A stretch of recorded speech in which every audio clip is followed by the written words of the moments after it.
pelasan silanganan, hanap ng puso sa dibdib mo'y buhay. Lupang inilang, duyan ka ng magiting, sa mandulupi, di ka pasisiil. Sa dagat at bundok, sa simoy at sa langit mong bukaw, may dalagang bula at awit sa paglayang inamahal. Ang islap ng watawat mo'y tagumpay na nagniningning, ang bituin at araw niya kailan pa may di magdidilim. Lupa ng araw na luwalhati ng sinta, buhay langit sa piling mo. Aming ligaya na pag may mga atin na mamatay ng dahil sa'yo.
Bago pa man magsimulang tumigil ang mundo ng dahil sa pandemya, napakadami na namin ginaharap para lang magampanan ang aming tungkulin.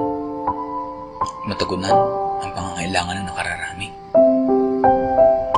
Simula sa lungkot na dala ng pagsampa, hanggang sa iba't ibang klaseng trabaho na dinaranas namin sa araw-araw. Talakip ang pangako ng magandang bukas. Patuloy kaming babangon para matugunan ang inyong pangangailangan. Patuloy naming iaalay ang aming oras at kakayahan para mapanatili kayong nakangiti. Patuloy kaming maglalayag sa iba't ibang dako ng mundo upang mapanatiling maayos ang inyong kalagayan. Ilan lang kami sa libu-libong manggagawa sa karagatan na nagnanais ng karampatang pagtrato at respeto.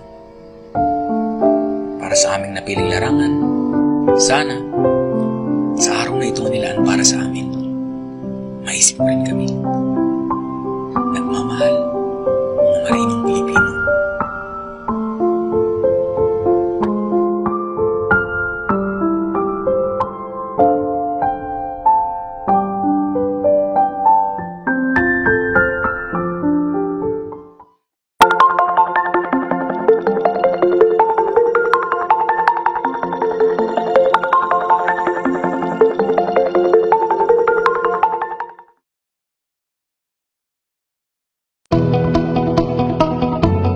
Sa panahon ng pagbabago at teknolohiya, maraming oportunidad ang nagbubukas para sa isang kumpanya, maliit man o malaki ito. Kaagapay mo ang entrego sa pagtulay ng iyong mamimili tungo sa iyong negosyo. Layunin ng entrego masolusyonan ang bawat suliranin sa fulfillment at logistics sa paraang tama at akma sa iyong pangangailangan. Gamit ng mga makabagong teknolohiya tulad ng auto-sorting machine na kayang magproseso ng higit 10,000 packages kada oras at ang kakayahang serbisyohan ang higit 32,000 barangays sa Pilipinas.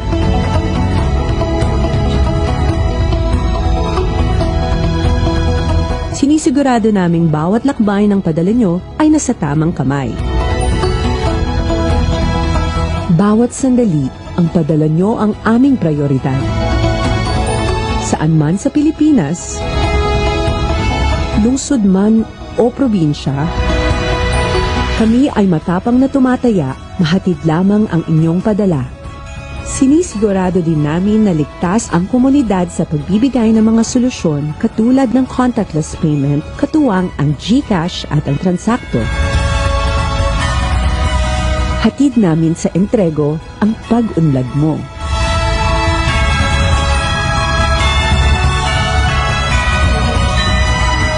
Entrego, from you to there.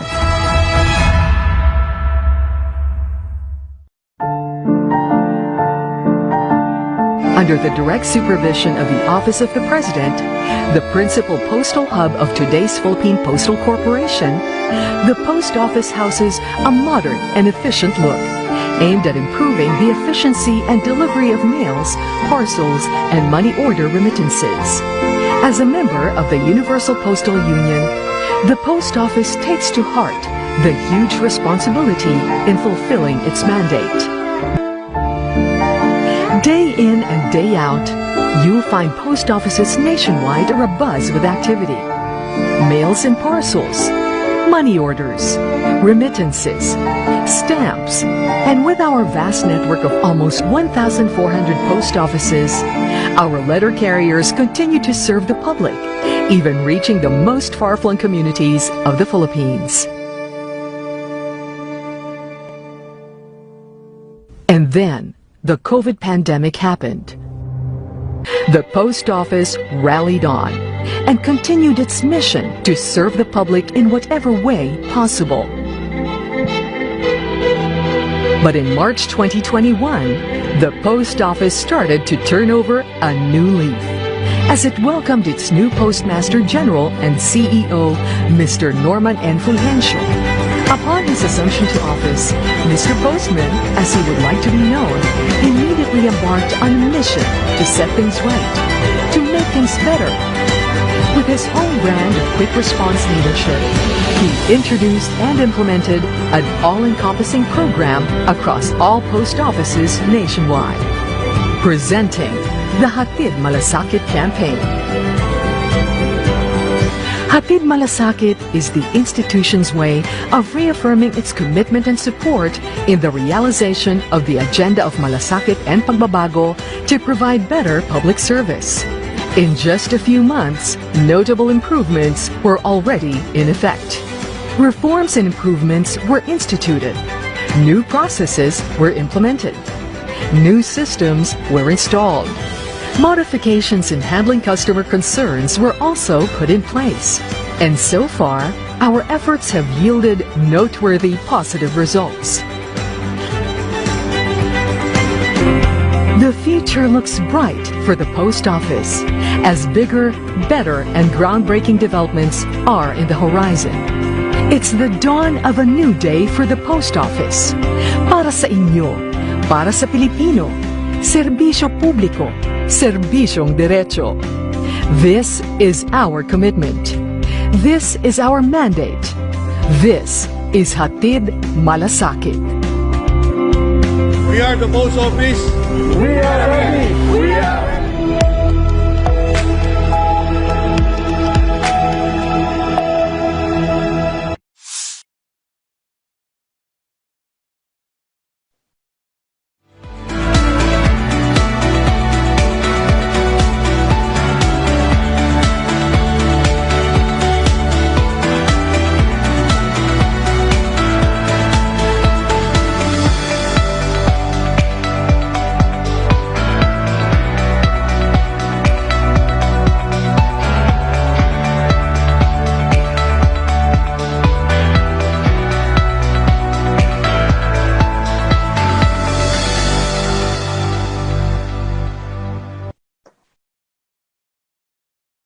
Good morning, everyone.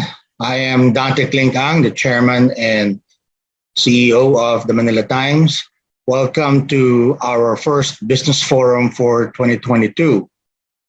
If you have not been joining our events last year, we organized a series of fora to help bring our audience closer to the news source. And today we'll be talking to the Postmaster General and corporate leader to discuss logistics. I'd like to welcome, first of all, my co-host this morning, Mr. Ben Kritz. Welcome, Ben.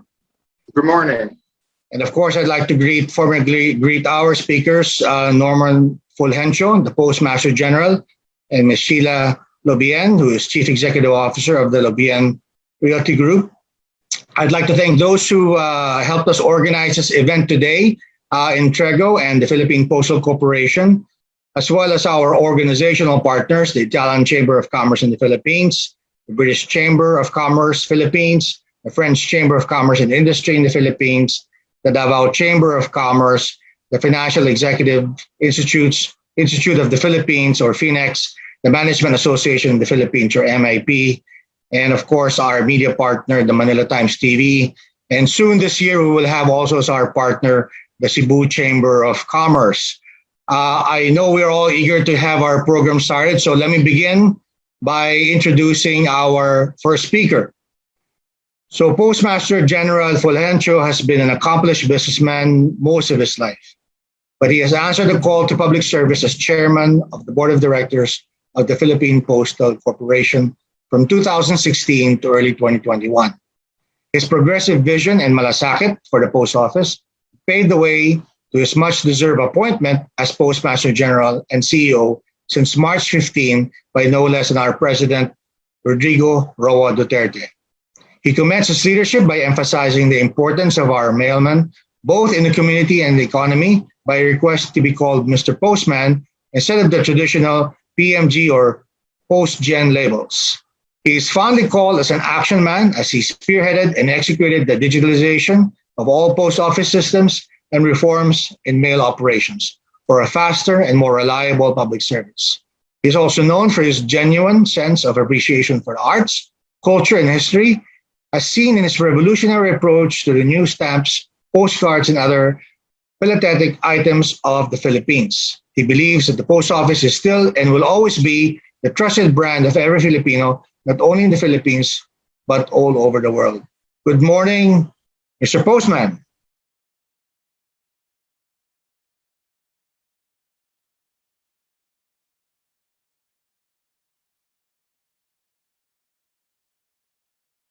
Sir, you are on mute. There Good you go. morning, Clink. Good morning, Morning. Clink. Morning, Ben. Morning. Thank you for having us here in your program. We really appreciate for giving us time to present our post office programs and plans.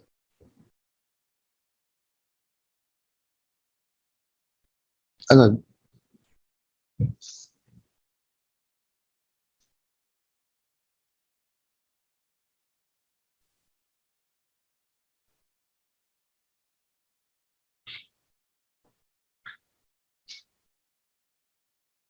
Morning, sir. I think, are you in need of assistance for your presentation? Now we'll start now. Yeah, Okay. thank you. All right. Thank you. The Manila Times publication headed by Mr. Dante Clink Ang II, Chairman and CEO, Mr. Ben Kritz, columnist, The Manila Times, and to my co-speaker, Ms. Sheila Lobien, Chief Executive Officer, Lobien Realty Group Incorporated, and everyone joining us online, good morning.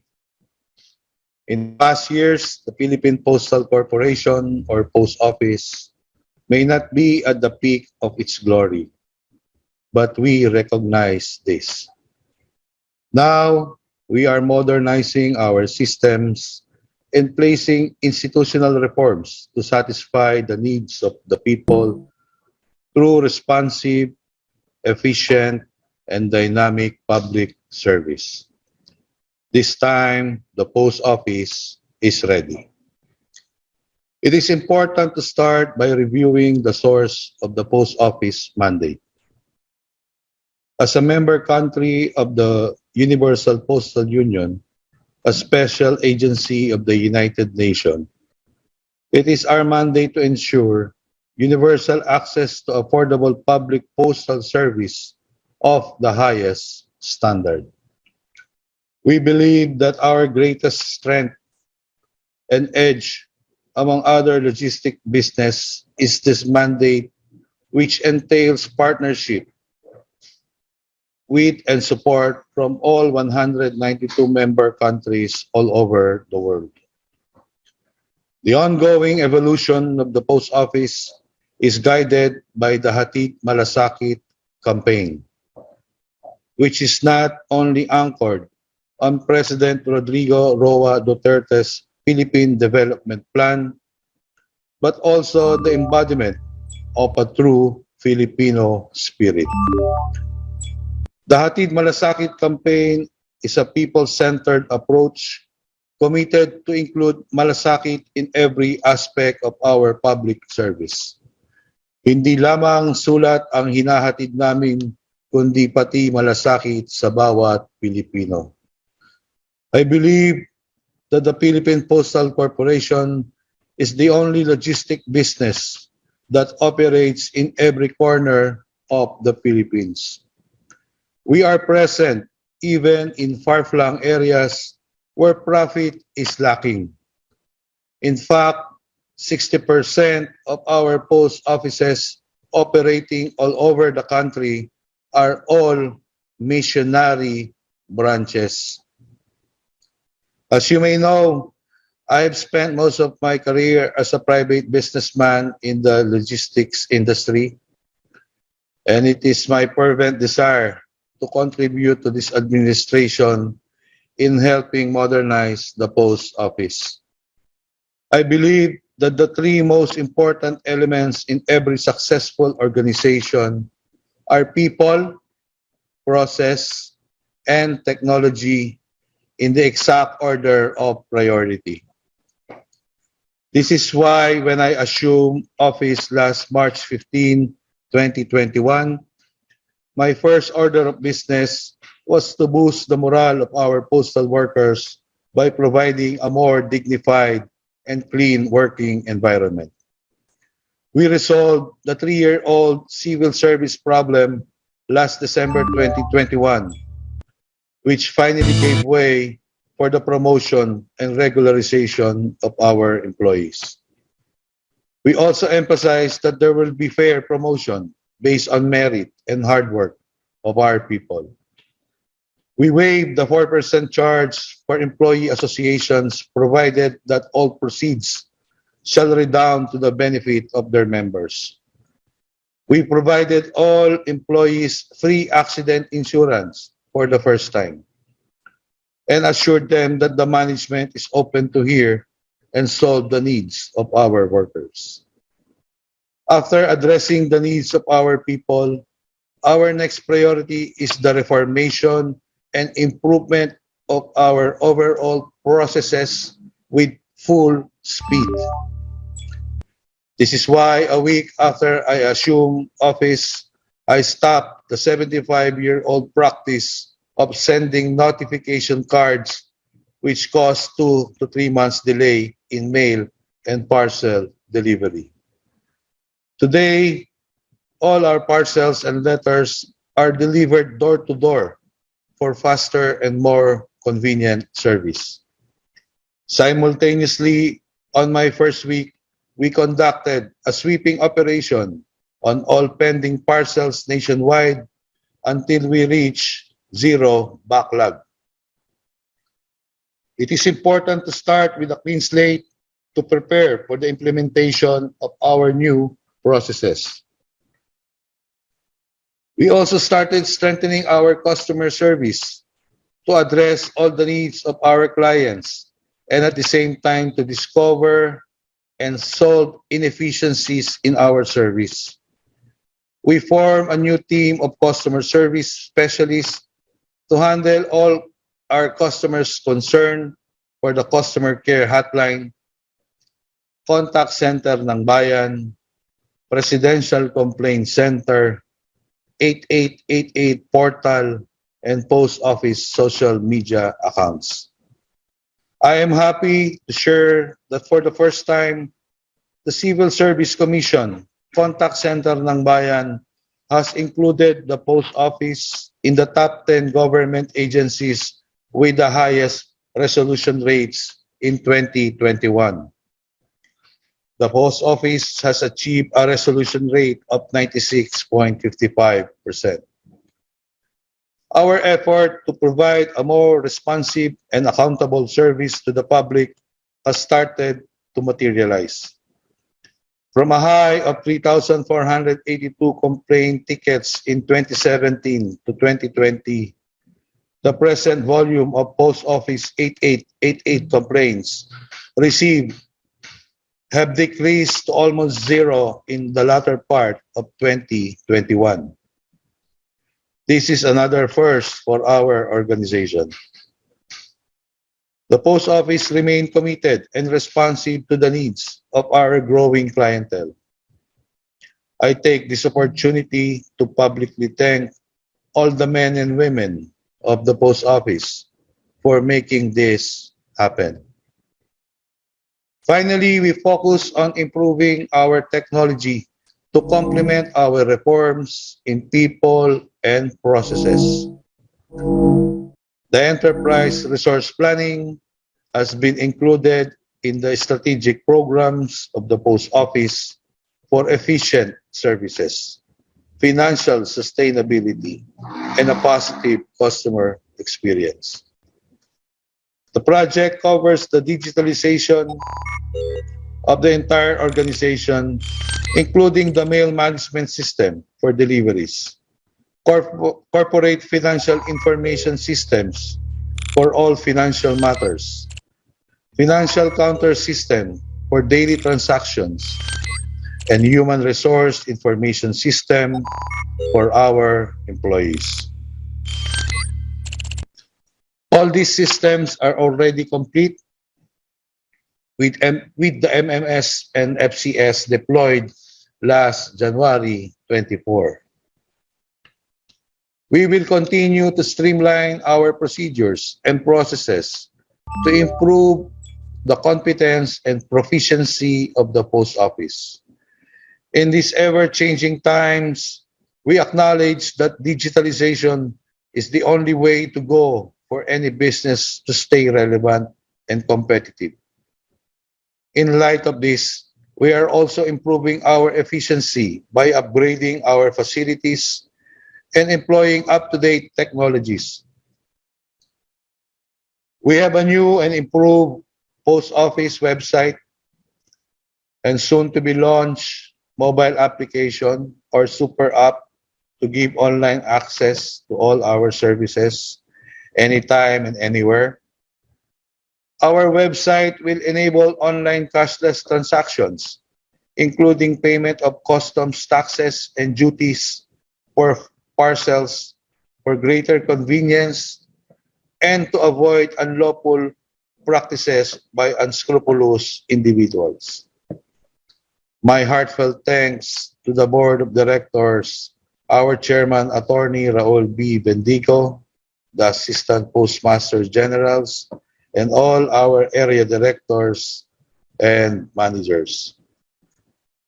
This year, we will also put up Post Office concierge kiosks in all airports, train stations, LRTs, and service ports to make our services more accessible and address other inconveniences. We thank the DOTR Secretary, Attorney Art Tugade, for making this possible. I think a lot of people do not know this. The primary purpose of the Post Office is not only to deliver letters and parcels, but also to recognize and immortalize the rich history, culture, and achievements of the Philippines through the issuance of stamps, postcards, and official philatelic items. At the end of the day,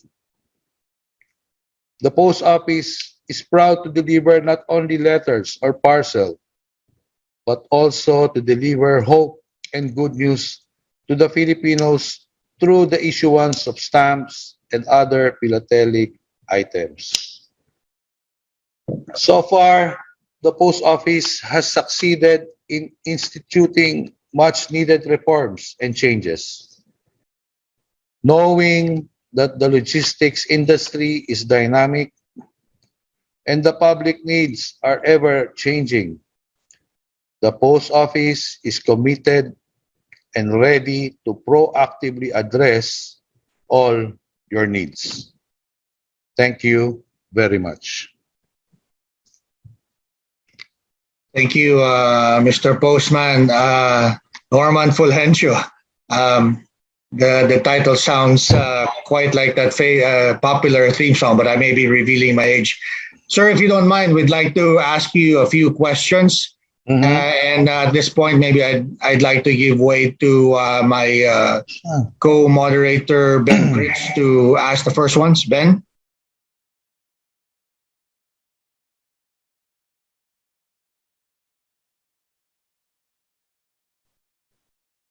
Good morning, Mr. Postman. Hi, Ben. Okay.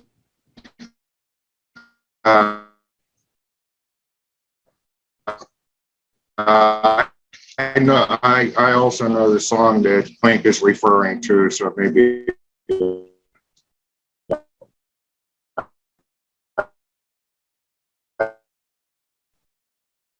Ben, you're breaking up a bit. Maybe you can. Yeah. All I heard was the revelation of our age.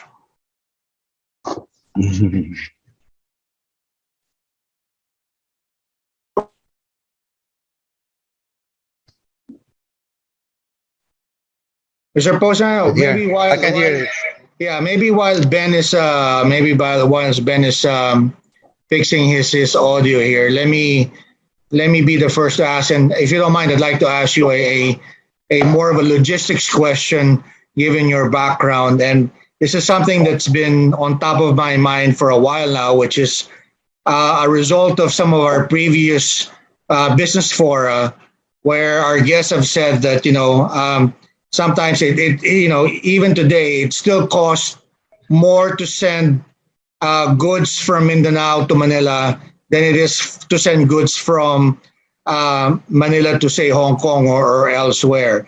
And during the past administration, the Congress passed the cabotage law, but that was meant to resolve that logistics issue. I was just wondering, maybe I know this is not really part of the PhilPost, but maybe from a logistics expert, maybe if you can weigh in on maybe what else is missing so that we can fully benefit from that cabotage law that was passed from the past administration. The cabotage laws actually will benefit our country, especially our paying public, because that would give way to the entry of our foreign, more reliable shipping companies. And that would boost probably our not only our supply chain but also our tourism as well, if that will happen. So that is worth waiting for. I think. What do you think should be done now? I mean, do we need more infrastructure? Do we need other policies to complement it so that we can feel the full effects? I mean, is it enough just to have an open seas policy? Or I'm sure PhilPost is also feeling the pinch because you service the entire Philippines, right? I mean, I wonder if you have the same experience in cost, in servicing Mindanao and others and remote areas in the Philippines. I think under the Duterte administration, we a lot of infrastructure has been accomplished. I would say from bridges to ports and other important supply chain roads, and that is much needed in the supply chain. I mean, and that should continue because our country has 7,000 plus islands. And if we can connect all those islands through building infrastructure, that would be great for our country and for the supply chain. That would bring down the cost of food, construction materials, and all essentials that is needed in those far-flung areas. Yeah, I hope that can be resolved soon. I particularly like durian, and when you go to Davao, you can buy durian for a very low price, but you buy it from Manila, it's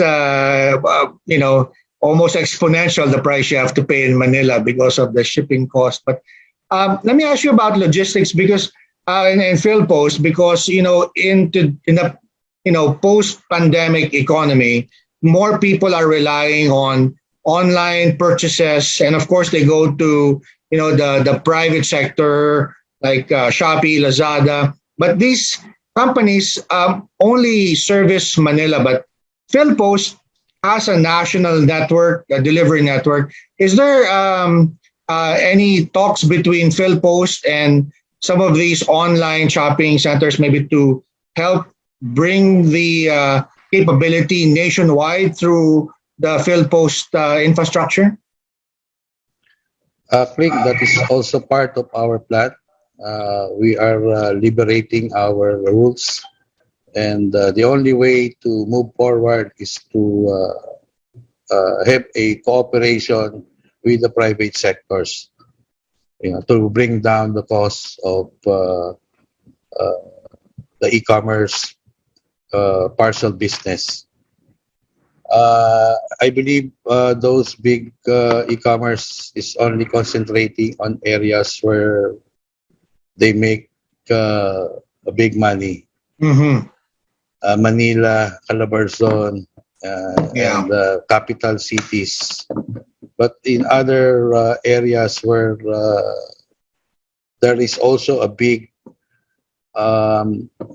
followers that unable to purchase online because of limited deliveries. That is why we are now in the process of collaborating with this e-commerce companies like Lazada and I think Shopee. Soon we will be having a cooperation for their deliveries nationwide. So, thank you, sir. Yeah. That's very exciting. I think Ben is back now. Ben, would you like to? Yeah, go ahead. Yeah, I've been having some trouble. Apologize for that. Okay. Well, as I was asking you earlier, we've all had to deal with the big calamity of the pandemic, and I was also particularly interested in the outcome of Typhoon Odette. Obviously, that caused some problems too. How is PhilPost responding to both the short-term tragedy with the typhoon, and how have you had to make adjustments to get your job done during the pandemic? Ben, we admit that COVID and the pandemic and the Typhoon Odette posed really a great challenge to the post office, especially with the suspension of and reduction of flights, both domestic and international. But honestly, we just have to continue. Despite these calamities and disasters, we have to continue and find ways and solution, to serve and bring those much needed food and essentials to those areas where badly affected. Of course, postal facilities was badly damaged. No electricity, impassable road, no communication and internet. We have to initially suspend operations during the initial weeks. And after 2 weeks, we continue to operate, 50% until it became normal. We found ways of, bringing all those goods to Visayas. There was no airport, so we have to use our trucks and then use the Roro of the shipping lines. There are many ways of bringing our goods, not necessarily by air, especially in times of disaster.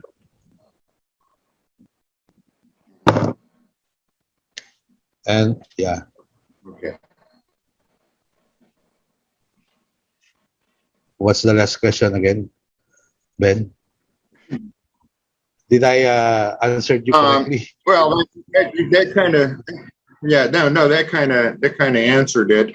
So how are things going now? Have you gotten back to, have you gotten back to normal? Are you caught up, or is there still a backlog of work that you're what's the access for the area like now, in the Visayas? Well, I would say we are already operating 80%, and we continue to send all those important parcels and letters, food items to Visayas. Now the airport are now open. We now use via air, and we still continue via sea and via truck. So I believe that in the next few weeks we're going to operate 100%, because we are also repairing all those post offices that were, badly damaged. But we have used some shelters like those municipalities and other malls and buildings that was not affected in those areas. We're currently using them as our temporary offices. But soon we will be moving again to our offices, our post office. Okay. Let me switch gears a little bit. Back, what first brought you to my attention was a complaint about postal service from a reader, which I think got resolved eventually. But one of the things I'm sure you were aware, well, you were very obviously aware of because you addressed it directly, is some of the inconveniences that postal customers have typically complained about. How have you managed to improve your customer service since you came into the job? Ben, the customer service that we have established when I assume is manned by more than 20 persons, less than 30. That's very important because that's where all the complaint we're getting from our social media. Nobody's answering, and we understand that. That's why immediately we address that. That is one.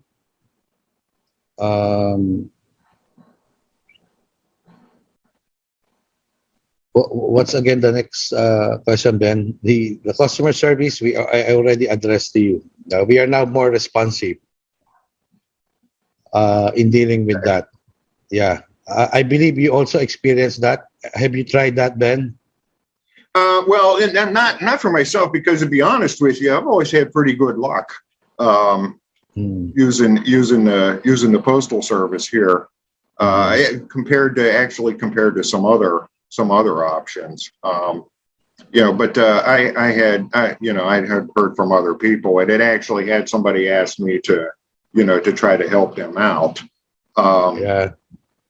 And that seemed like, well, it seemed like at the time that there was a bit of a disconnection between what happens in Manila in the main post office and what the post office branches that are out in the country may be doing. Have you been able to make service more consistent across the entire country? Yes, Ben. That problem. I remember was the time. I think I was just 1 or 2 months. Mm-hmm. Yeah, you were just started. Yeah, and during that time, I already admitted our shortcomings. What else we need? And again, Ben, immediately we resolved those concerns. If you are asking the deliveries, especially in Visayas, the removal of the notification card, that 75-year-old practice already gave, I would say, without the technology yet, 60% increase in speed. From 2 months to 3 months, with the removal of the notification card, the effect is already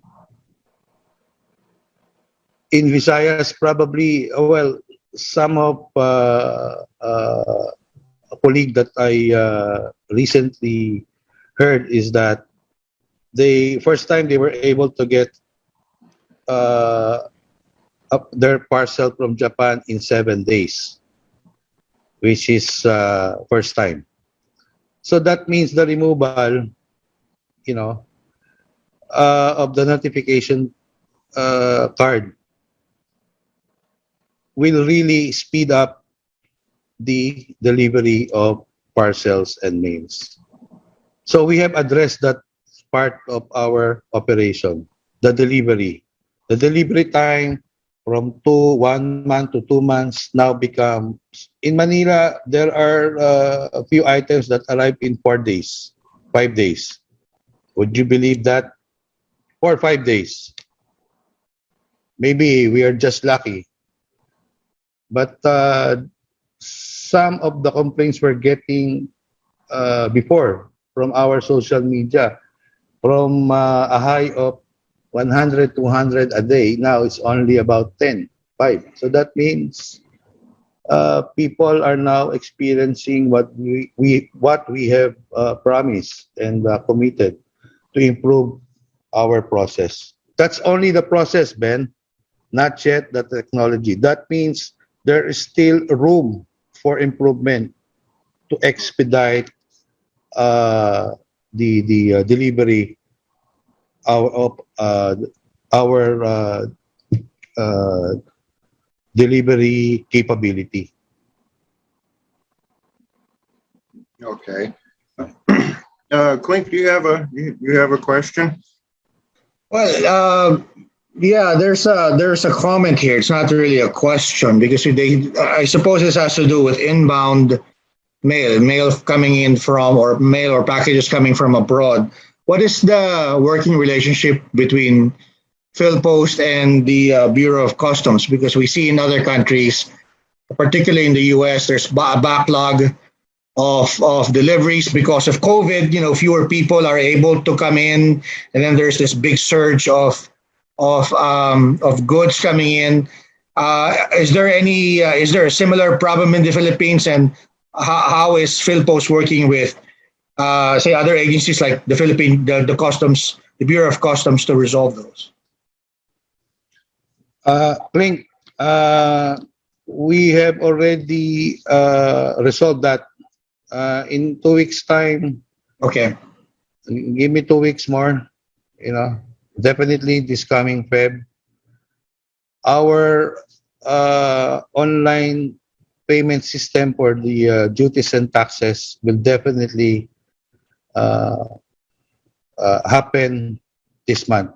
Mhm. Okay, Thank so you. that means whatever issues, problem they have encountered before, I don't want to know it, anymore. We are here to solve the problem.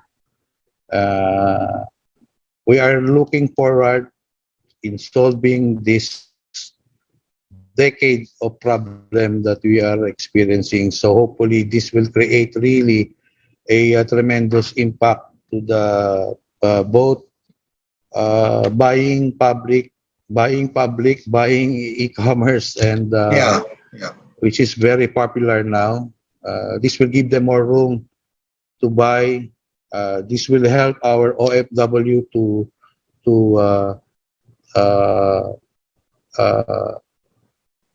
expedite our delivery and processes in the Bureau of Customs now.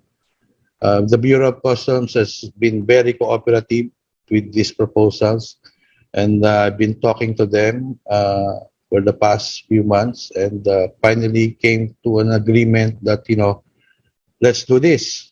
Mhm. Um, uh, it will happen in the next. Last week I promised next week, but Yeah. now You're on next top of week I it. Yeah. promise. I'm top of Okay. it. Definitely, it's Yeah. going to happen in February. Okay. Sir, last question. Since this is the political season, I was just wondering if there's an opportunity for you to talk to the next president of the Philippines. What would you like from the next president so that they can help improve PhilPost? Ano po Sorry, ba Clint. kailangan nyo I pa? didn't. So kung makakausap niyo po yung susunod na presidente, ano po bang gusto niyo sa kanila para mapabuti pa yung PhilPost? I think somebody who has a knowledge in logistics has to man the Philippine Postal Office. We cannot just appoint, you know, uh, politicians who lost the elections and continue. It will, how do I say this? I Kailangan have to be professional. very frank here, but that is the I don't mean to reality put of you the on the spot, Mr. situation. Postman. Uh, I don't mean to put you on the spot. but you know what I'm saying, Klink?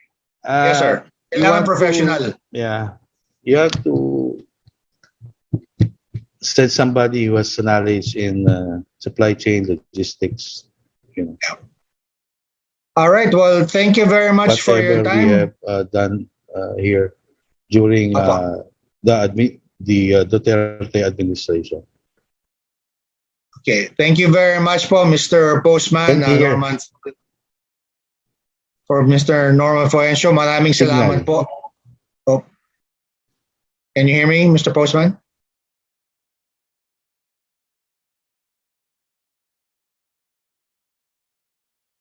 Ben, can you hear me? Is it me or? Yeah, no. Okay, all right. I think, well, I wanted to say thank you to our postman, Norman Fulgencio. I think he's having some technical issues on his side, but we hope that he gets what he wants, and wish him all the best because his success, I think, will benefit every Filipino. I know when I send stuff and receive things from the mail. But moving along, Ben, would you care to introduce our next speaker? I'd be happy to. Let me say good morning to our old friend Sheila Lobian, who is Morning, Ben. Hi, good morning. Sheila is the Chief Executive Officer and the driving force in putting up the Lobian Realty Group, which is a full-service real estate consultancy and property investment strategy firm engaged in commercial and office space leasing, capital investments optimization, and property acquisition and sales. Sheila advocates women empowerment and currently chairs the Women in Business Committee of the European Chamber of Commerce in the Philippines. whose key activities provide an avenue for mentoring, networking, and other social activities geared towards uplifting women professionals in the Philippines. She's a graduate with a Bachelor of Science in Tourism from the University of the Philippines at Diliman, and took up the Management Development Program at the Asian Institute of Management, a Master of Business Management at the University of the Philippines, and Management Executive Program at the National University of Singapore and the INSEAD Business School. Good morning to Sheila. Take it away. Good morning, Ben. And again, thank you, Manila Times, Clink, for having me over. This is the first forum for the year, right? So again, congratulations and Happy New Year. It's always a pleasure and an honor to be part of the Manila Times Forum. Let me just flash my screen before I start my presentation.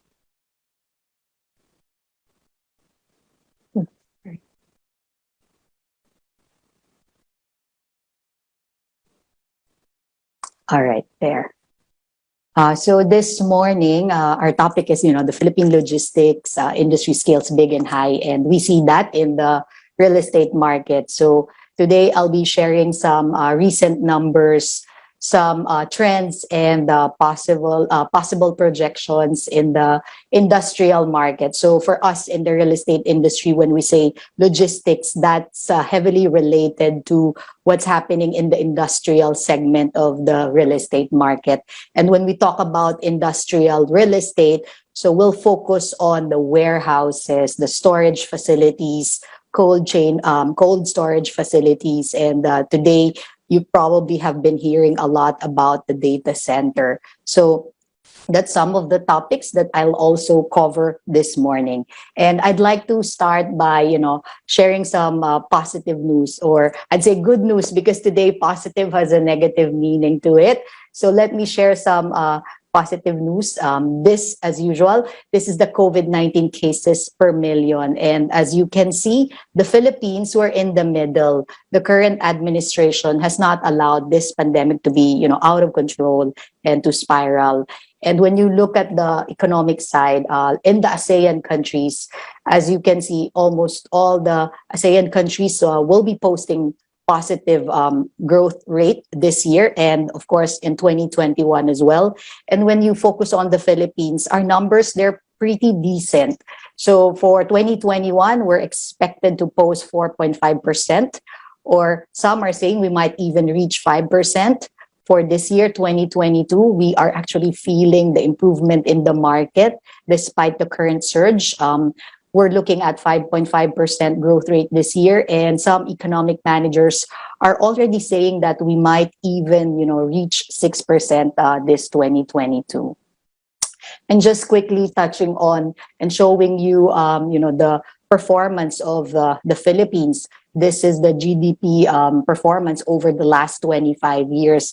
And as I have shared in the recent forum also, when you look at, Asian financial crisis, double dip there, SARS, quick recovery, V-shape, the global financial crisis, which we have seen, the most recent crisis, double dip as well. And today, this is a combination of health and economic crisis. And we've seen the lowest decline in our GDP. But the good thing is, this is, quite, when we say, artificial, because this is mostly health crisis. And once this pandemic is somehow addressed, which the current administration is doing, we think that the recovery will be fast. And many Filipinos nowadays are vaccinated. And I'll share with you some numbers on that as well, which is greatly positively affecting what we see also in the property market. Again, this one, just to drill down and show you where the contraction came from. So we'll look at the major regions here in the Philippines. So that's NCR, where of course all the major CBDs are located, and Central Luzon and Calabarzon area, where most of the warehouses and manufacturing sites are also located. So as you can see, the hardest hit regions are the ones who have experienced the hardest lockdowns. And obviously, because bulk of the economic activities, they are still centralized here in Metro Manila. Many people are here. Therefore, we've experienced the longest lockdowns as well, and several lockdowns already. And because of that, you saw the biggest decline in each region's domestic product. And when you look at the vaccination rate also, it's not surprising that the current administration has focused their efforts in vaccinating the population in this area. Because when you combine these three regions, they comprise more than 50% of the Philippine economy, or, our GDP. They're coming from, NCR, where most of the big companies are located. The central business districts are here, and Central Luzon, Bulacan, Pampanga, etc., and Calabarzon area from Cavite, Laguna, Batangas, Rizal, and Quezon. So these areas right now, we have the highest vaccination rate.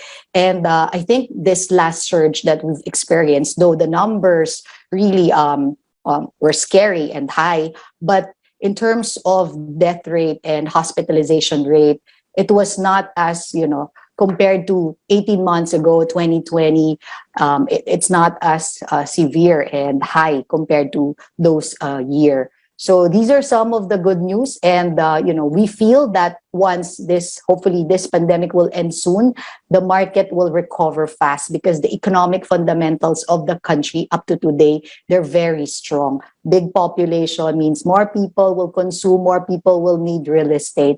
And that's why a lot of countries are coming here in the Philippines. And when you look at the fiscal side as well, and Mr. Postman earlier talked about logistics and the connectivity, connecting different islands so that people can receive their goods, their packages easily. We need to support this, and the Build project of the current administration is helping, prop up the economy, provide jobs, and we need that to also increase the attractiveness rating of the country. And in the last how many years, we've seen the current administration spending a lot on this infrastructure projects, from airports, seaports, railways, connectivity, etc. And the current administration also is expected to spend more in the next few years on this several infrastructure projects. Us in the real estate market, the Lubien Realty Group, as shared, we are always monitoring these 4 key performance indicators. And as you can see, the trajectory, they're all going up. GDP from construction is up, building permits as well, they're up right now, which means companies, big firms, and even, of course, the government, they're continuously doing projects, construction, building, and that's fueling the economic activity at the moment. Real estate loans from residential and commercial segments as well, they're growing and increasing, and that's heavily supported with the very low interest rate that we are enjoying right now, 2%. And again, now I'd like to focus on the industrial real estate market, because when we talk about logistics, that means, the industrial real estate segment for us here in, focusing on the property market. And I'll talk about the warehouse, the logistics facility, cold storage, and data center as shared. And earlier this year, and even, the last few months, we've seen some recovery already. Many companies are preparing for their, back to work. Hopefully, after election, we'll see more movement, positive take up in not just here in the warehousing industry, the market, because today it's a booming industry of the property sector, and the office segment hopefully will move again after election, or once they're back to office by hopefully before mid-year. So Philippine logistics market at a glance, as you can see, it's a thriving industry. The forecast is that it'll grow by 8%, 8.2% annually, and in the next 3 years. The entire logistics and warehouse industry is also projected to reach 1.1 trillion in terms of revenue by 2024, and that's 2 years from now. There are so many challenges still, and definitely our infrastructure will have to improve in order to support the robust growth and the projection in the logistics warehousing market.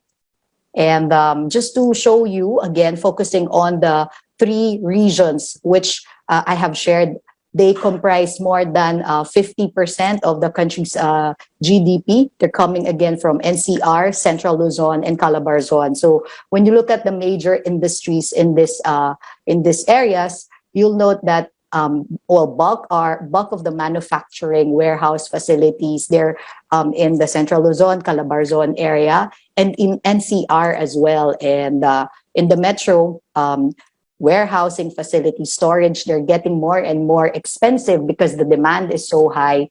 And I'll tell you more about that. That's because of the growth in e-commerce. Everyone's buying things online, and that's why there's this need for bigger warehouses, storage facilities everywhere.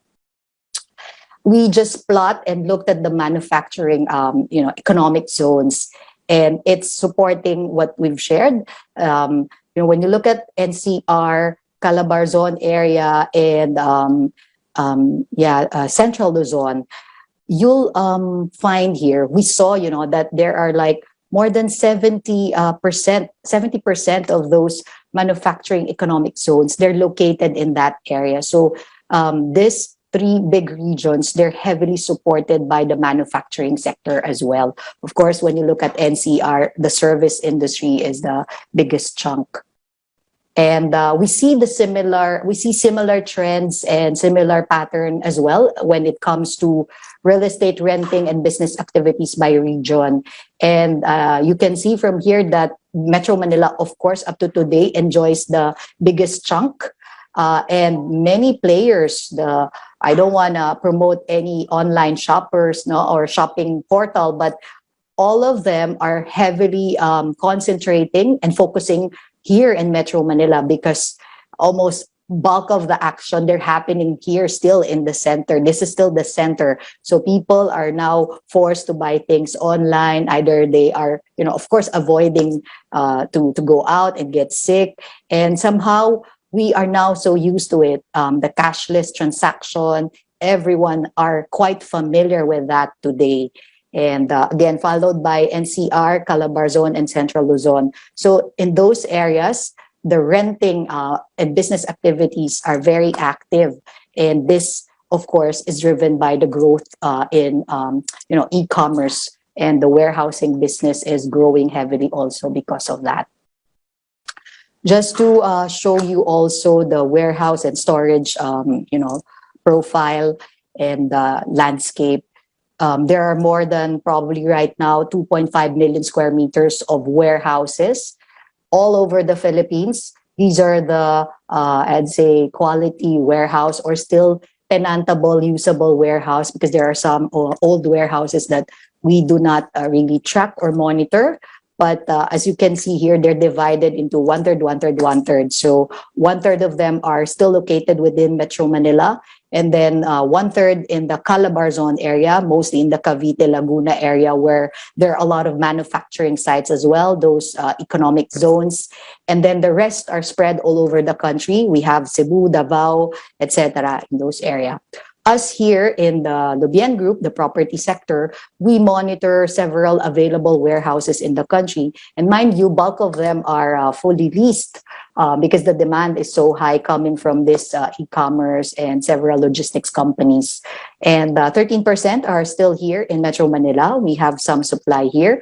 But bulk of them, more than 50% are already in Laguna, Cavite, wherein there are still big chunk of land, developable land, and storage facility or warehouse or manufacturing plant in those areas are still quite affordable compared to having it here in the metro. Rent here in the metro is already double. So if you want to cut costs, again, there are options to go. You can go outside NCR.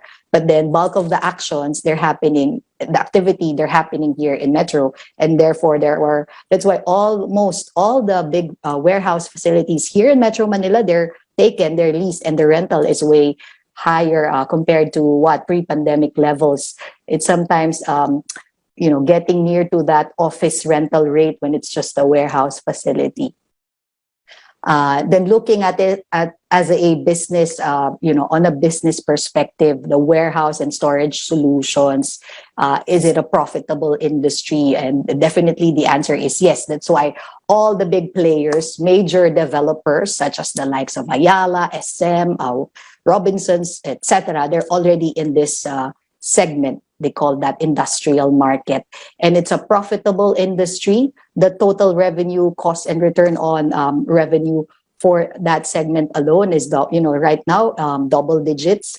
And the revenue per employee, per warehouse employee is 1.8 million pesos. So that's quite big. The warehouse and storage as a business for us in the brokerage, in the property sector also is very attractive. And as you can see, from 2010 to 2017, the industry has grown 10 times. And the average transaction right now on an annual basis is 1.5 billion pesos. So there's a lot of business to be made in this sector as well.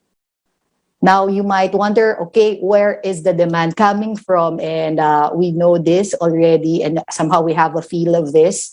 It's coming from, the e-commerce sector. So when you look at the percentage distribution of warehouse demand in the Philippines as of, first quarter 2021, so we look at it per industry, and almost half of the supply were taken by the e-commerce, or the likes of Shopee, Lazada, etc. And followed by third-party logistics company, manufacturing, retail.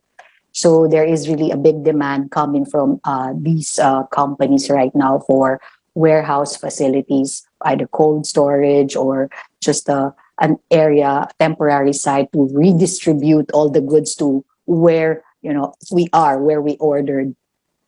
Then just a glance also on the e-commerce industry, and this industry is heavily supporting the growth of the logistics market, the growth in the industrial market, and e-commerce, as we know.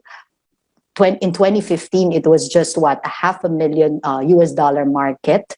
Today, the forecast, is that by 2025 we will reach 12 billion. So the industry is being looked at. It's a booming market. It's growing how many times? 4 times in the last 4 years. And everything can be bought online now, except the travel and the hotel, etc. But when you look at that, everything you need can be found online, and you can buy that. And we Filipinos, we're so used to our cell phones. Everyone is into social media, and 70% of us already are online shoppers, and more than 50 million Filipinos are engaged in e-commerce. And we know this, people can buy things anywhere from your Instagram to your Facebook to all the online platforms. And all these activities, they're supporting the growth in e-commerce, in the warehousing business, in the logistics market as well. So just to show you where the opportunities are right now. So these 3 things are the hot items, I'd say. Data storage or data center, retail warehouses because of the growth in e-commerce, and then cold chain because of the vaccine, the food that we have to import, etc. So in the data storage alone, the demand right now is really huge. And if you have, if you're watching and you have a big chunk of land out there, let me know. We have a lot of clients who are helping to find properties because they have plans to develop a world-class data center here in the country. And the requirement is between 2 hectares to 5 hectares of land near NCR. So Calabarzon and Central Luzon area. Of course, the usual, it has to have the infrastructure, flood-free, power, telco, accessibility should be there. So this market is growing because there is this push to store data in the country. So this right now is the hot item. And then the retail warehouses, as shared, they're also heavily growing. And many of them are still looking within Metro Manila because people are still ordering online, especially here in Metro Manila. And it's not easy to find 1 hectare within Metro Manila right now. And cold chain, there is a big demand here and very little supply because we don't have a lot of good cold storage or cold chain facility in the Philippines yet. And many developers and even individual investors are looking at focusing on this as well. So these are the top growth opportunities in the industrial logistics market today. Now, challenges also. So I cannot talk about opportunities without looking at the challenges that we have. And just briefly showing you, this is data from the World Bank Logistics Performance Index. The Philippines is just slightly better than Cambodia and Myanmar. And when you focus on between 2014 to 2016, we've seen a decline there, and probably that was, and I think that was because of the port issue back then. So our ranking is 77 out of 207. Long way to go. We are far from our neighbors.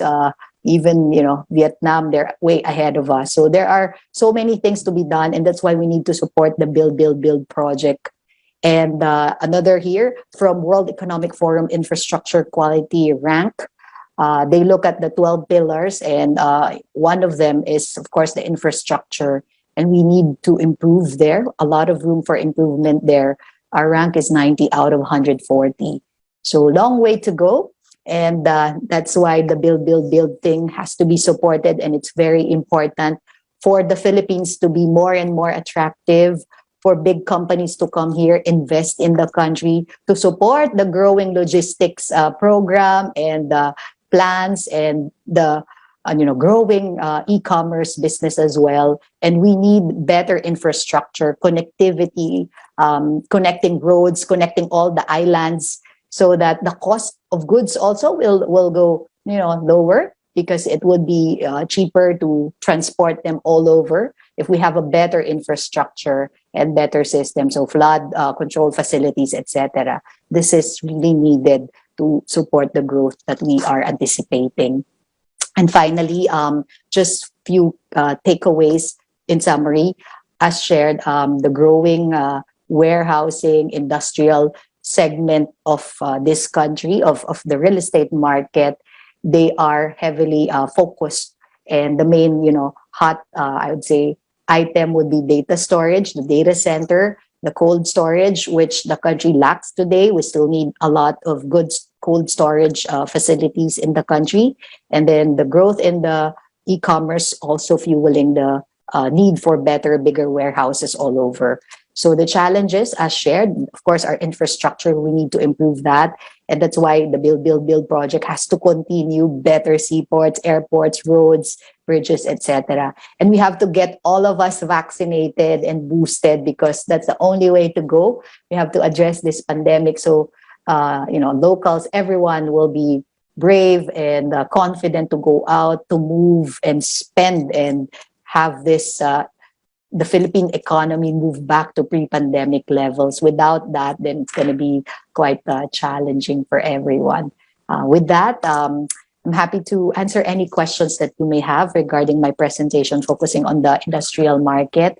And again, if you have any real estate concerns, let me know. Happy to help you there. So over to you again, Ben and Clink.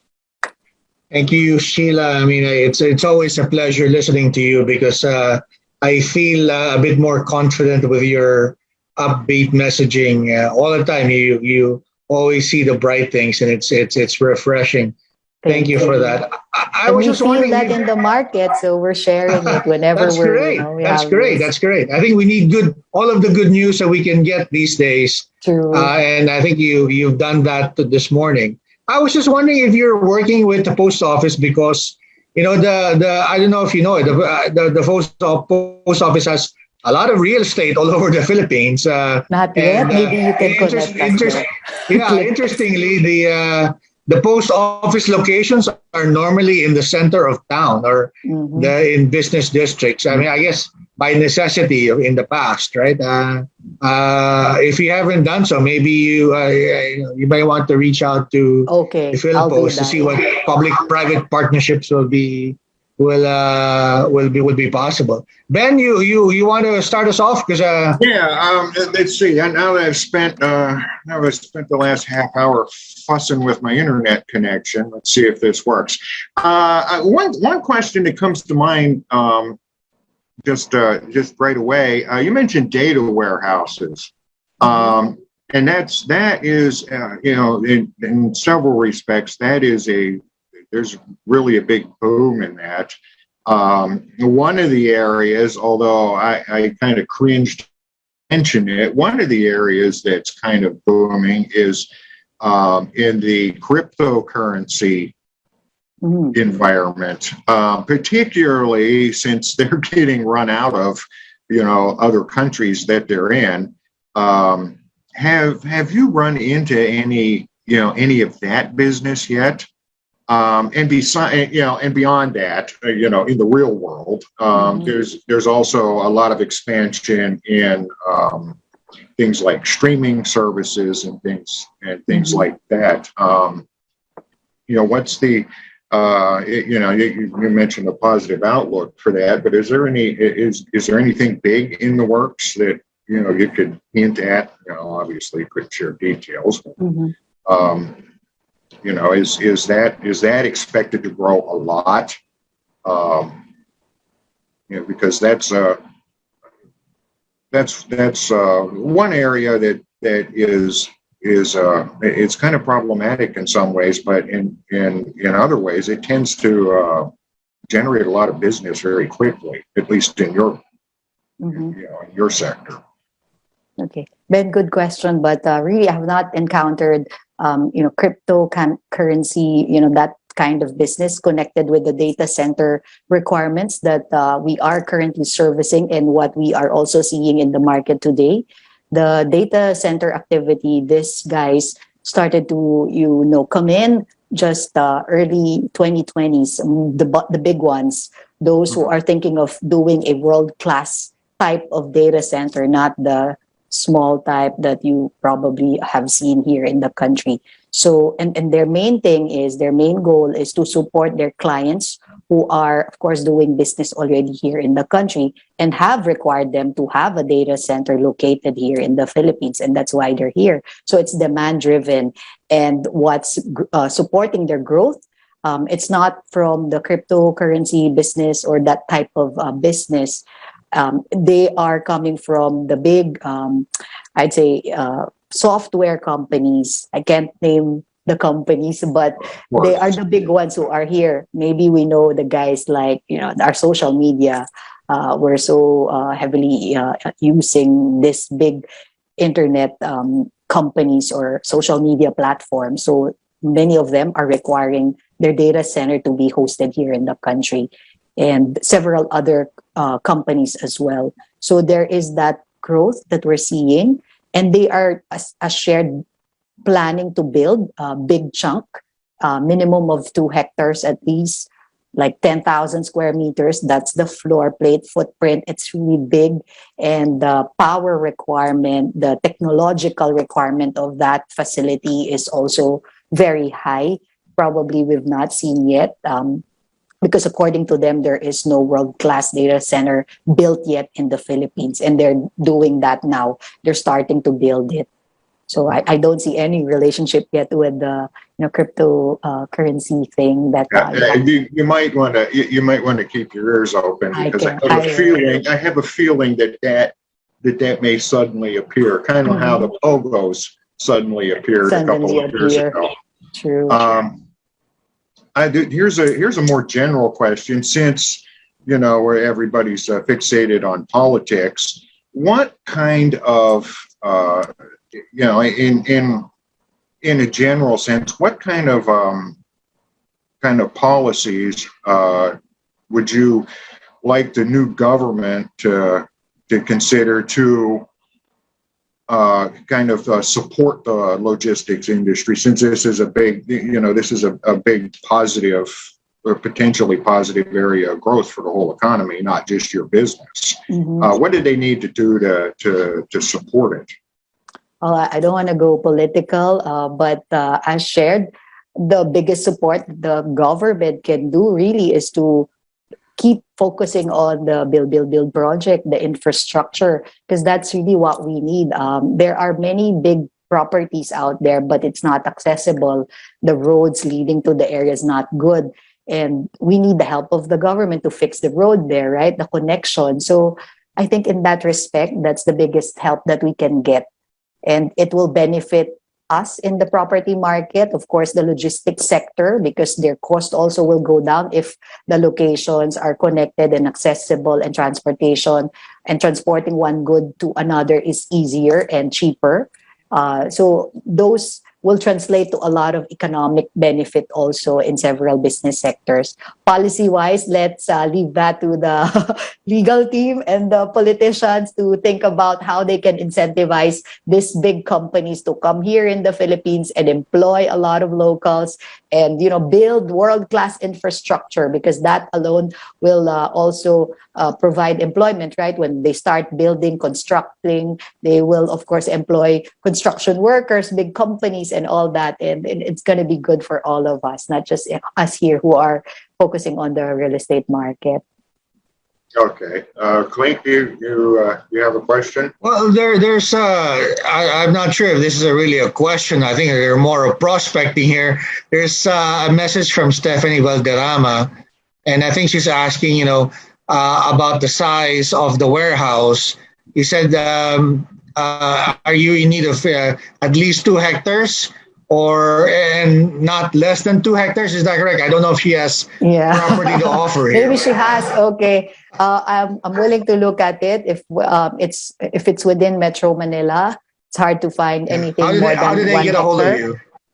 You may give my contact details, Click. Okay. You can get it from Manila Times. Okay, you don't want to broadcast it worldwide.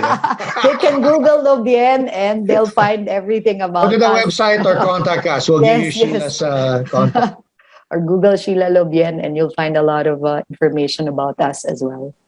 Sheila, I just want to ask quickly, are you worried, that, the pandemic has shown people, Manila Times included, that people can work from home? Is that a concern in the industry that that might dampen the demand, at least for commercial office space? I know there is a booming demand now for warehouse space, but is there a concern, or will the industry adjust? What's your view? Well, that's a very good question, Click, and many are always asking about that, right? The back to work, what will happen in the office market? Yeah. I think the industry will adjust. There will be some correction, and eventually that it will be a blended, a mestizo kind of work environment wherein you have days wherein you can work from home. But I don't think you will still, you'll enjoy it if you're just fully working from home, especially if your job entails meeting people, looking at projects or sites, etc. So it's going to be a mix of both. And there are a lot of outsourcing companies right now, BPOs, preparing for back to work after March, after their PEZA incentives are not extended. And I think Secretary Dominguez is quite firm on that. Looking at beyond March, he said he might, I don't think he will extend that benefit. So many companies are looking at having a hybrid type of work environment wherein their people can be probably in the office 4 or 3 times a week and then work from home in other times. Because there are, well, we must admit, and let's face it, there are still a lot of Filipinos who do not have a good working environment at home. Yeah. So imagine your wife, your dogs running around, shouting, etc. It's not a good environment. And that's why we still need the office. So probably it will not go back 100%, but it's going to be a blend of those things. And I'm sure after election, we'll see a lot of movement in the property sector and in the business environment as well. Yeah. Well, what I found interesting is before the pandemic, there was some initiatives to develop townships. I was wondering if that trend has accelerated because of the pandemic, because, you don't have to go far. I mean, you're within an enclosed community, which, I think is ideal for, when you have a health threat existing. But, is there also an uptake in, mixed use buildings, because I think that for areas that are already developed, like CBDs. I'm not sure if that's a trend at all, or maybe you can enlighten us. Yeah, the mixed use township projects, they Yeah. are continuously moving. Link, that's a very good point to make. And I share, even before pre-pandemic, it was already growing because Yeah. back then our challenge was the traffic, right? It was Right. Right. the 4 hour commute daily, 2 hours from your home to office in the morning and then 2 hours again at night. It was crazy and not good for us physically. And that's why there's this push and growth in the mixed use development wherein you work, live, and play in one area. So Metro Manila's mixed use developments are already, congested Right. and somehow Right. at the peak. And that's why all the big developers now are looking at outside Metro Manila. And that's true because 60% of those planned and current projects are already out of NCR. So there Right. is this push there. So bigger land to develop, cheaper That's also, interesting. compared to That- Metro Manila. That's interesting. If someone's looking to invest, of course, you're saying that the exciting areas are outside of Metro Manila. Where should they look at? Should they look at Iloilo? Should they look at Bacolod? Should they look at maybe Davao? What's in your view, the most exciting place to Exciting. look at? Yeah. Well, depending on your budget, no, and how much funds you have to invest. Of course, Metro Manila is the Still. yeah, it's the biggest market, but then land values are already very high. Near Yeah. Metro Manila, there are still a lot of good opportunities, and that's why with this infrastructure improvement, we see development in the nearby towns that because now they're easily accessible, right? Like from Manila to go to Pampanga, Clark area is so easy right now with all the new skyway and bridges, the recent infrastructure that the current government has done. So with all these infrastructure in place, there are so many good towns near Metro Manila now that are worth looking at. And you may call us if you want some advice. For more details, Yes. you have to pay Sheila Labien Happy to Realty help you. Consultancy. You can do that. That's very interesting. Ben, you have something else? Well, yeah, I mean, I almost hesitate to ask this because you're generally so upbeat, Sheila. But I'm curious, what are the what are the red flags or the points of hesitancy to people who are investing in in warehousing and logistics? What are the negatives that you have to kind of work around to get them to sell it on it? What do they tell you about power, traffic, whatever? What makes them hesitate, and how can that stuff be improved? Well, thanks, Ben. I'm optimistic, but I'm also very realistic because we see the movement in the market. We're always on the ground, so we feel what's happening here. And these companies, like you mentioned, what are the challenges? So I will again repeat that. And it's really the infrastructure that we have. So when they are, let's say, for example, a big online shopping company would look for a warehouse, they're still limited to Metro Manila or the nearest town because they have to be near all these population, and bulk of the population, people who are buying online, they're set in the central business district or in Metro Manila and then the nearby towns. So they can't really go far and save on cost by doing so because it's gonna make their transportation and delivery cost high as well. So these are some of the challenges. It's not that easy also to find big properties location in the metro because land values as shared is already high, and some investors would rather build an office project or a taller building, not a warehouse, to make the best out of their property. The highest and best use of their land, of course, is to build towers instead of just one flat warehouse facility, and that's why we're encouraging them to move outside Metro Manila. since rent there is still low and land value there is still low. So we can only do so when all these challenges are already addressed. And some of them also, they don't want to go outside Metro Manila because there's toll fees involved, right? So that cost will add up to the delivery fees and all that. And the cost of goods will also move up. So those are the things. That's why the Metro Manila warehousing industry now is so congested and price have gone double because of all these demand. Everyone's buying things online today. So Ben, that's the negative side. yeah. Ben, I think our other speaker, Postman Norman Fulgencio, is back with us. Sir, can you hear us now? I think he had some technical issues earlier. Mr. Fulgencio? Yeah, sorry, Clink, about it. Sorry, Ben.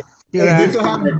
Sir, welcome back. We were just talking about real estate, and I was telling Sheila that the post office has a lot of real estate all over the Philippines that you guys should talk. Baka we can help, sir. Oops, I think he's frozen again. Yeah, it's So you see the infrastructure, the technical, the challenge in the post-pandemic era. Yeah, but Sheila, you should, for example, the post office in Makati is right on Buendia and Ayala. I don't know if they own it or they have it leased from the Zobels, right? But certainly centrally located. Well, most of the post offices tend to be right next to City Hall. Yeah. Like I said, it's out of necessity in the past, right? It has to be in the center of the activity. Yeah. Well, it's too bad he's having connection difficulties, because what I wanted to kind of ask the both of you is, isn't the 3PL sector kind of a solution to the little bit of a difficulty where all your customers are in Metro Manila, but probably the most economically feasible property is outside the city, other than the transport. So isn't that an opportunity for the 3PL industry to kind of bridge that gap? I think you have to educate us on what 3PL is, Ben. Third-party logistics. They're growing. Third-party logistics. Yeah, which the post office would be ideally positioned to handle that. And let's ask Mr. Postman here. Yeah, Mr. Postman, welcome back, sir. Yeah, sorry about it. We're having connection problem. But yes, that is very interesting, Clink, Ben, Sheila. There were already some talks before about it to develop, but I don't think we have enough time to pursue that project in the Duterte administration. So probably the next administration might continue. I think maybe for continuity, we need the next president to reappoint Mr. Fulgencio as postman. That's true. It would be a good idea. Maybe appoint him to DICT to do something about the with the technology. Yeah. It's part of the infrastructure project. That's the problem with logistics, right? I mean, you can't email your packages, right? Hi, sir. Can you hear us now, Mr. Fulgencio? Still, I think there's still our signal is really unstable. Yeah. But yeah, it's too bad. I think we have to arrange another perhaps a roundtable interview with Postman Fulgencio so that we can get all of the information. And there's a lot of exciting developments, it seems, happening at PhilPost. But Sheila, you have a final message. I think it's quite difficult to move forward. But maybe last message from you, and then assuming that we can get the connection fixed with PhilPost, maybe we'll ask him for some messages, and if it allows, maybe a few questions. Go ahead, Sheila. Well, Clink, I think that's why we can't have this work from home 100%, because you see, Yeah. there's still this I big see your challenge point in now. the internet connectivity everywhere. Wherever you are in Manila, it's kind of the same. So it's always good to be in the office when the infrastructure is good. There's cable and all that, and you have a very good internet facility. Well, my message really is for everyone to stay healthy and well, get vaccinated, get boosted, booster shots everywhere now. We need that. We need the whole country to really be confident and to start, hopefully, the last surge. That's this time, and no more further surge to happen, and no lockdowns, because we don't want that. No movement Yeah. means no, the market also will not move, and that's not good for everyone. And we see a very, somehow, the outlook that I have given is positive, because we see that the last few months and weeks have been so much better compared to, of course, 18 months ago. People are so used to this pandemic already, and they are, despite this, moving on with their plans for the year. And that is good. I think this is a promising start of 2022. Okay, well said. I would have loved to hear from the postman here he is. And there's Sir, Mr. Valencia. maybe you see we're wrapping up. Maybe a final message from you from the PhilPost. Yeah, Clint, sorry about us.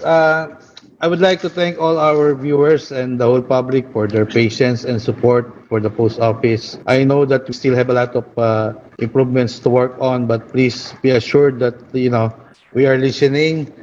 We will continue to strengthen and train our customer service, our digitalization.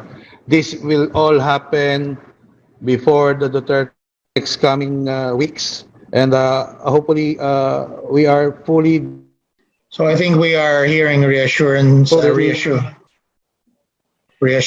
the postman that they will get things done before. And the other mobile app. Well, I think we need to really need to schedule something separately with the Postmaster General, because it's really an important agency that really doesn't get enough attention. With that, Ben, I'd like to. Hey, you have anything last words to say, Ben? Well, no, I this is, it's interesting to hear from the both of our guests, because this is the one area of the economy that has been not only pandemic proof, but has thrived all this time, just because of the way our lives and work have all changed. And what I had kind of wondered about is if the momentum is going to drop a little bit as we get more back to normal, and it doesn't sound like it, and I think that's a good thing. So a little bit of positive news and some things to look forward to is always good after what everybody's been through. Yeah. So thank you both. Thanks, Ben. I think the postmaster is trying to reconnect. Mr. Fulgencio, I'm sorry about the connection, but if there's a chance, maybe a final message from you, sir.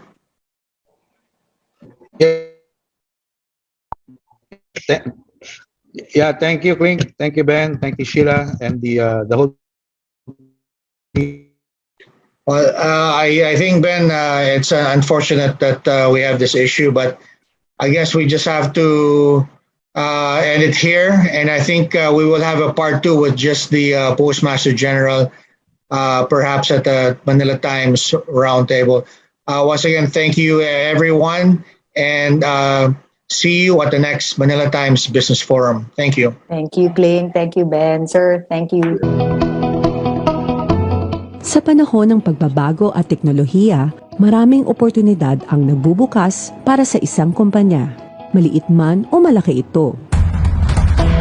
Kaagapay mo ang entrego sa pagtulay ng iyong mamimili tungo sa iyong negosyo. Layunin ng entrego masolusyonan ang bawat suliranin sa fulfillment at logistics sa paraang tama at akma sa iyong pangangailangan. gamit ng mga makabagong teknolohiya tulad ng auto-sorting machine na kayang magproseso ng higit 10,000 packages kada oras at ang kakayahang serbisyohan ang higit 32,000 barangays sa Pilipinas.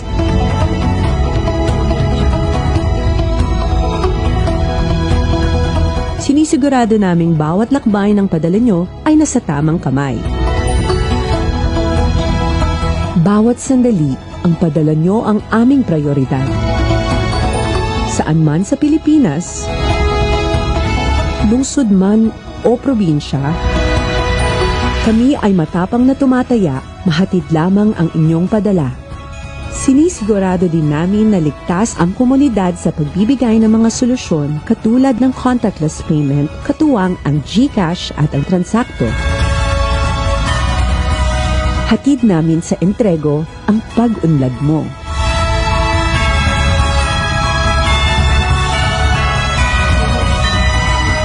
Entrego, from you to there.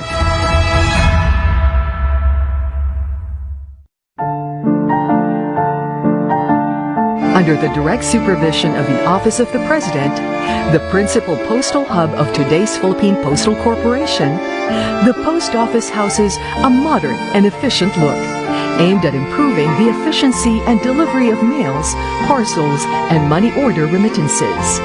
As a member of the Universal Postal Union, the post office takes to heart the huge responsibility in fulfilling its mandate.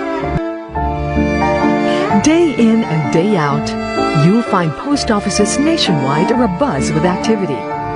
Mails and parcels, money orders, remittances, stamps, and with our vast network of almost 1,400 post offices, our letter carriers continue to serve the public, even reaching the most far-flung communities of the Philippines. And then, the COVID pandemic happened. The post office rallied on and continued its mission to serve the public in whatever way possible. But in March 2021, the post office started to turn over a new leaf as it welcomed its new Postmaster General and CEO, Mr. Norman N. Fulgencio. Upon his assumption to office, Mr. Postman, as he would like to be known, immediately embarked on a mission to set things right, to make things better. With his own brand of quick response leadership, he introduced and implemented an all-encompassing program across all post offices nationwide, presenting the Hatid Malasakit campaign. Hatid Malasakit is the institution's way of reaffirming its commitment and support in the realization of the agenda of Malasakit and Pagbabago to provide better public service. In just a few months, notable improvements were already in effect. Reforms and improvements were instituted. New processes were implemented. New systems were installed. Modifications in handling customer concerns were also put in place. And so far, our efforts have yielded noteworthy positive results. The future looks bright for the post office as bigger, better, and groundbreaking developments are in the horizon. It's the dawn of a new day for the post office. Para sa inyo, para sa Pilipino, serbisyo publiko, serbisyong derecho. This is our commitment. This is our mandate. This is Hatid Malasakit. We are the post office. We are ready. We are ready.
Bago pa man magsimulang tumigil ang mundo ng dahil sa pandemya, napakadami na namin ginaharap para lang magampanan ang aming tungkulin.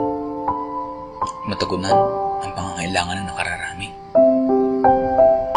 Simula sa lungkot na dala ng pagsampa, hanggang sa iba't ibang klaseng trabaho na dinaranas namin sa araw-araw. Kalakip ang pangako ng magandang bukas. Patuloy kaming babangon para matugunan ang inyong pangangailangan. Patuloy naming iaalay ang aming oras at kakayahan para mapanatili kayong nakangiti. Patuloy kaming maglalayag sa iba't ibang dako ng mundo upang mapanatiling maayos ang inyong kalagayan. Ilan lang kami sa libu-libong manggagawa sa karagatan na nagnanais ng karampatang pagtrato at respeto. Para sa aming napiling larangan, sana sa araw na ito nilaan para sa amin, maisip rin kami. Nagmamahal, mga marino